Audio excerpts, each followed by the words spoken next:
ಇದು ಯಾವ ರಾಜ್ಯ ಮಟ್ಟದ ಒಂದು ಕಾರ್ಯಕ್ರಮಕ್ಕೂ ಕೂಡ ಕಮ್ಮಿ ಇಲ್ಲ. ಅದು ಒಂದು ಸ್ವಾಭಿಮಾನದ ಸಂಕೇತವಾಗಿ ಹೊಲಿತಾ ಇದೆ ಅಂತಕ್ಕಂಥ ಮಾತು ಈ ವೇದಿಕೆ ಮೂಲಕ ಹೇಳಲಿಕ್ಕೆ ಬಯಸ್ತಾ ಇದ್ದೇನೆ. ಆತ್ಮೀಯರೇ, ಇವತ್ತು ನಾನು ಪ್ರಾಸ್ತಾವಿಕವಾಗಿ ಮಾತಾಡಬೇಕಾಗಿದೆ, ಹೆಚ್ಚಿಗೆ ಏನು ಮಾತಾಡ್ಲಿಕ್ಕಾಗಲ್ಲ. ಇನ್ನೂ ಕೂಡ ಅನೇಕ ಜನ ಮಾತಾಡ್ತಾ ಇದ್ದಾರೆ. ಪ್ರಾಸ್ತಾವಿಕವಾಗಿ ಮಾತಾಡಬೇಕು ಅಂತಂದ್ರೆ ಒಂದೆರಡು ಮಾತನ್ನು ಹೇಳಲಿಕ್ಕೆ ಬಯಸ್ತಾ ಇದ್ದೇನೆ. ಬಾಬಾ ಸಾಹೇಬ್ ಅಂಬೇಡ್ಕರ್ ಅಂತಕ್ಕಂಥ ಒಬ್ಬ ವ್ಯಕ್ತಿ ಕೇವಲ ಒಂದು ಜಾತಿಗೆ, ಒಂದು ಧರ್ಮಕ್ಕೆ, ಒಂದು ಭಾಷೆಗೆ ಸೀಮಿತವಾಗಿರ್ತಕ್ಕಂಥ ವ್ಯಕ್ತಿ ಅಲ್ಲ, ಇಡೀ ದೇಶಕ್ಕೆ ಸೀಮಿತವಾಗಿರ್ತಕ್ಕಂಥ ವ್ಯಕ್ತಿ. ಅವರೊಬ್ಬ ಅಂತಾರಾಷ್ಟ್ರೀಯ ನಾಯಕ ಅಂತ ಹೇಳಿ ಡಾಕ್ಟರ್ ಬಾಬಾ ಸಾಹೇಬ್ ಅಂಬೇಡ್ಕರ್ ಅವರನ್ನು ನಾವು ಕರಿಬೇಕಾಗ್ತಾ ಇದೆ. ಕೇವಲ ಭಾರತ ದೇಶದವರು ಅಷ್ಟೇ ಅಲ್ಲ. ಈ ಮಾತು ಯಾಕೆ ಹೇಳ್ತಾ ಇದ್ದೀನಿ ಅಂತಂದ್ರೆ, ಇವತ್ತು ವಿಶ್ವದ 193 ದೇಶಗಳಲ್ಲಿ ಇವತ್ತು ಒಬ್ಬ ನಾಯಕನ ಹುಟ್ಟುಹಬ್ಬ ಆಚರಣೆ ಆಗ್ತಾ ಇದೆ ಅಂತಂದ್ರೆ ಅದು ಡಾಕ್ಟರ್ ಬಾಬಾ ಸಾಹೇಬ್ ಅಂಬೇಡ್ಕರ್ ಅವರ ಹುಟ್ಟುಹಬ್ಬ ಅಂತಕ್ಕಂಥದ್ದು. ತದನಂತರದಲ್ಲಿ ಇನ್ನೊಂದು ಮಾತಾಡ್ತಾ ಇದ್ದೀನಿ. ಇವತ್ತು ಕಟ್ಟಕಡೆಯ ಕೋರ್ವಾರ್ ಗ್ರಾಮದಿಂದ ಪ್ರಾರಂಭವಾಗಿರ್ತಕ್ಕಂಥ ಅಂಬೇಡ್ಕರ್ ಜಯಂತಿ ಇವತ್ತು ವಿಶ್ವಸಂಸ್ಥೆಯ ಪ್ರಧಾನ ಕಚೇರಿಯಲ್ಲಿ ನಡೀತಾ ಇದೆ ಅಂತಂದ್ರೆ ಡಾಕ್ಟರ್ ಬಾಬಾ ಸಾಹೇಬ್ ಅಂಬೇಡ್ಕರ್ ಅವರು ವಿಶ್ವ ಮಾನವ ಅಂತಕ್ಕಂಥ ವಿಚಾರವನ್ನು ನಾನು ಹೇಳಲಿಕ್ಕೆ ಬಯಸ್ತಾ ಇದ್ದೇನೆ.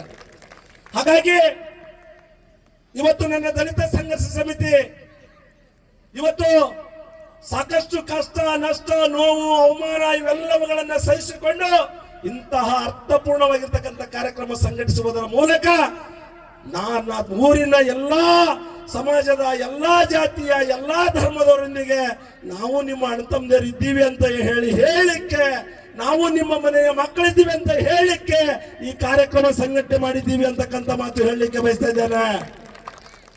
ಹಾಗಾಗಿ ದಯವಿಟ್ಟು ಈ ವೇದಿಕೆ ಮೂಲಕ ನಾನು ಕೈ ಮುಗಿದು ವಿನಂತಿ ಮಾಡ್ಕೊತಾ ಇದ್ದೇನೆ. ಡಾಕ್ಟರ್ ಬಾಬಾ ಸಾಹೇಬ್ ಅಂಬೇಡ್ಕರ್ ಅವರನ್ನ ಹೊಗಳ್ತಕ್ಕಂಥವ್ರು, ನಾವು ಗೌರವ ತಗೊಳ್ತಕ್ಕಂಥವ್ರು, ವಿಶೇಷವಾಗಿ ದಲಿತ ಸಂಘರ್ಷ ಸಮಿತಿ ಅಂತ ಅನ್ನೋದು, ದಲಿತ ಅಂದ್ರೆ ಯಾವುದೇ ಜಾತಿಗೆ ಸೀಮಿತವಾಗಿರ್ತಕ್ಕಂಥ ವ್ಯಕ್ತಿಗಳಲ್ಲ. ನಾವು ಕೇವಲ ಹರಿಜನರಿಗೆ, ಮಾದಿಗರಿಗೆ, ಅವರಿಗೆ ಇವರಿಗೆ ಅನ್ಯಾಯದಕ್ಕರ ಮಾತ್ರ ಹೋರಾಟ ಮಾಡೋರು ದಲಿತ ಸಂಘರ್ಷ ಸಮಿತಿಯವರಲ್ಲ. ದಲಿತ ಅಂದ್ರೆ ಜಾತಿ ಇಲ್ಲದ ಶಬ್ದ, ಧರ್ಮ ಇಲ್ಲದ ಶಬ್ದ. ಈ ಸಮಾಜದಲ್ಲಿ ಯಾವ ವ್ಯಕ್ತಿ ಸಾಮಾಜಿಕವಾಗಿ, ಆರ್ಥಿಕವಾಗಿ, ರಾಜಕೀಯವಾಗಿ, ಶೈಕ್ಷಣಿಕವಾಗಿ ಮತ್ತು ಇನ್ನಿತರ ಎಲ್ಲ ರಂಗದಲ್ಲಿ ಅನ್ಯಾಯಕ್ಕೆ ಒಳಗಾಗಿದ್ದಾನೋ, ತುಳಿತಕ್ಕೆ ಒಳಗಾಗಿದ್ದಾನೋ ಅವರೆಲ್ಲರ ರಕ್ಷಣೆಗೆ ನಿಲ್ತಕ್ಕಂಥದ್ದು ದಲಿತ ಸಂಘರ್ಷ ಸಮಿತಿ, ಅದು ನನ್ನ ಸ್ನೇಹಿತರು ಅಂತಕ್ಕಂಥದ್ದು. ಹಾಗಾಗಿ ಈ ನಾಡಿನ ಜನತೆಗೆ ದಲಿತ ಸಂಘರ್ಷ ಸಮಿತಿ ಬಗ್ಗೆ ಕೇವಲ ಒಂದು ಜಾತಿಗೆ ಸೀಮಿತಗೊಳಿಸಲಾರದೇನೆ ಬಡ ಬ್ರಾಹ್ಮಣನಿಗೆ ಅನ್ಯಾಯ ಆದ್ರೂ ಕೂಡ ಅಲ್ಲಿ ಹೋಗಿ ನಿಲ್ತಕ್ಕಂಥದ್ದು, ನ್ಯಾಯ ಕೊಡಿಸ್ತಕ್ಕಂಥದ್ದು ದಲಿತ ಸಂಘರ್ಷ ಸಮಿತಿ ಅಂತಕ್ಕಂಥ ವಿಚಾರವನ್ನು ಹೇಳಲಿಕ್ಕೆ ಬಯಸ್ತಾ ಇದ್ದೇನೆ. ಹಾಗಾಗಿ ಇವತ್ತು ನಾನು ಮಾತಿನ ಪ್ರಾರಂಭದಲ್ಲೇ ಹೇಳಿದೆ, ಸ್ವಾಮಿ ವಿವೇಕಾನಂದರ ವಿಚಾರಗಳನ್ನ ಗೌರವಿಸ್ಕೊಳ್ತಕ್ಕಂಥವ್ರು ನಾವು. ಬುದ್ಧ, ಬಸವ, ಅಂಬೇಡ್ಕರ್ ವಿಚಾರಗಳನ್ನ, ಪೆರಿಯಾರನ್ನ, ಫುಲೆ ಅವರನ್ನ ಮತ್ತು ಶಿವಾಜಿ ಮಹಾರಾಜರನ್ನ, ಶಾಹು ಮಹಾರಾಜರನ್ನ ಮತ್ತು ಅಂಬಿಗರ ಚೌಡಯ್ಯನವರನ್ನ, ಕನಕದಾಸರವರನ್ನ, ಟಿಪ್ಪು ಸುಲ್ತಾನ್ ಎಲ್ಲ ಸಮಾಜದಲ್ಲಿ ಇರ್ತಕ್ಕಂಥ ದಾರ್ಶನಿಕರನ್ನ, ಅವರ ವಿಚಾರಗಳನ್ನ, ತತ್ವಗಳನ್ನ ಗೌರವಿಸಿಕೊಂಡು ಹೋಗ್ತಕ್ಕಂಥವ್ರು ನಾವುಗಳು.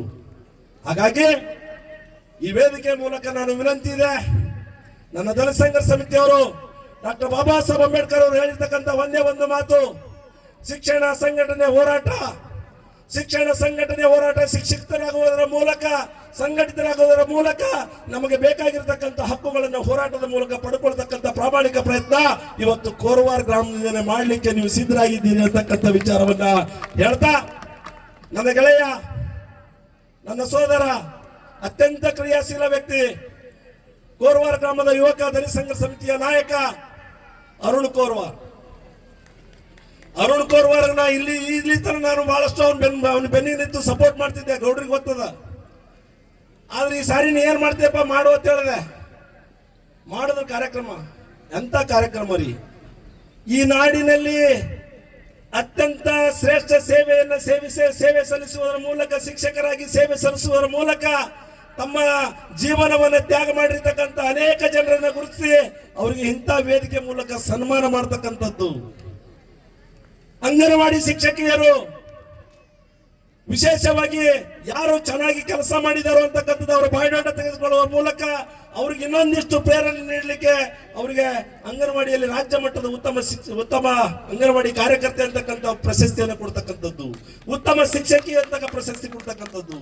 ಇನ್ನೊಂದು, ಇದು ಹೊಸ ಆಯಾಮ, ಇದು ದಲಿತ ಸಂಘರ್ಷ ಸಮಿತಿಗೆ ನಾವು ಎಲ್ಲಿ ಅನ್ಯಾಯ ಆಗದ ಅಲ್ಲಿ ಹೋಗೋದು, ಧಿಕ್ಕಾರ ಹಾಕೋದು, ಜಯಕರ ಹಾಕೋದು, ಬೋಲೋ ಭಾರತ್ ಮಾತಾಕ್ಕೆ ಅನ್ನೋದು, ಜಯ ಅನ್ನೋದು, ಧಿಕ್ಕಾರ ಅನ್ನೋದು ಬರ್ತಿದ್ವಿ. ಆದರೆ ವಿಶೇಷವಾಗಿ ಶಾಲು ಹೊದಿಸಿ ಸನ್ಮಾನ ಮಾಡುವುದರ ಮೂಲಕ ಇನ್ನೊಂದಿಷ್ಟು ಕಾರ್ಯದಲ್ಲಿ ಮುಂದುವರಿರಿ ಅಂತೇಳಿ ಹಾರೈಕೆ ಕೊಡ್ತಕ್ಕಂಥ ವ್ಯವಸ್ಥೆ ಇವತ್ತು ಕೋರ್ವಾರ ಗ್ರಾಮದಿಂದ ನಡೀತಾ ಇದೆ. ಹಾಗಾಗಿ ನಾನೇ ಒಬ್ಬನೇ ಟೈಮ್ ತೊಗೊಳ್ಳಲ್ಲ, ಇನ್ನೊಂದು ಸಾರಿ ನಾನು ವೇದಿಕೆ ಕೊಟ್ಟಾಗ ಮಾತಾಡ್ತೀನಿ. ಅವ್ರಿಗೆ ಗೊತ್ತದ ನಾನು ಮೈಕ್ ಹಿಡಿದ್ರೆ ಒಂದು ತಿಂಗಳು ತಾಸುಗಟ್ಟಲೆ ಬಿಡೋದಿಲ್ಲ ಗೊತ್ತಿದ್ದೆ. ಸ್ವಾಗತ ಮತ್ತು ಪ್ರಾಸ್ತಾವಿಕ ಎಲ್ಲ ರಾಜ್ಯ ತುಂಬ ನಂದು ಸ್ವಾಗತ ಮತ್ತು ಪ್ರಾಸ್ತಾವಿಕತೆಗೆ ಹೊರಗತ್ತದ ಇರಲಿ. ಆದರೂ ಕೂಡ ನಾನು ಬಹಳ ಅಭಿಮಾನದಿಂದ ಕೋರ್ವಾರ ಗ್ರಾಮಕ್ಕೆ ನಾನು ಬಹಳಷ್ಟು ಚಿರಋಣಿಯಾಗಿ ನಾನು ಮಾತಾಡ್ತಾ ಇದ್ದೀನಿ.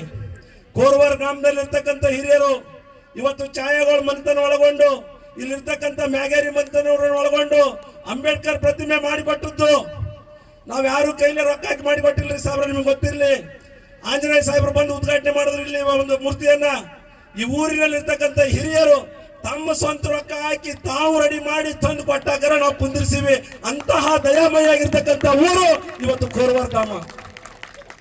ಹಾಗಾಗಿ ನಾವು ನೆನೆಸ್ಕೋಬೇಕಾಗ್ತದೆ, ನಾವೆಲ್ಲರಿಗೂ ಏನ್ ಬೇಕಾದ ಅನ್ನೋದು ನಡೆಯಲ್ಲ.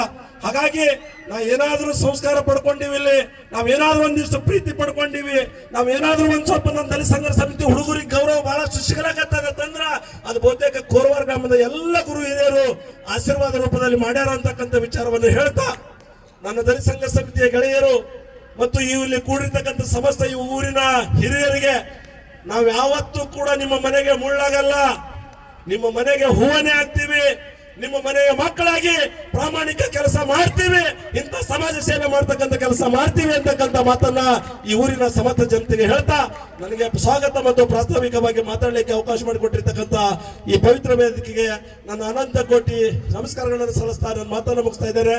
ಜೈ ಭೀಮ್, ಜೈ ಪ್ರಬುದ್ಧ ಭಾರತ್.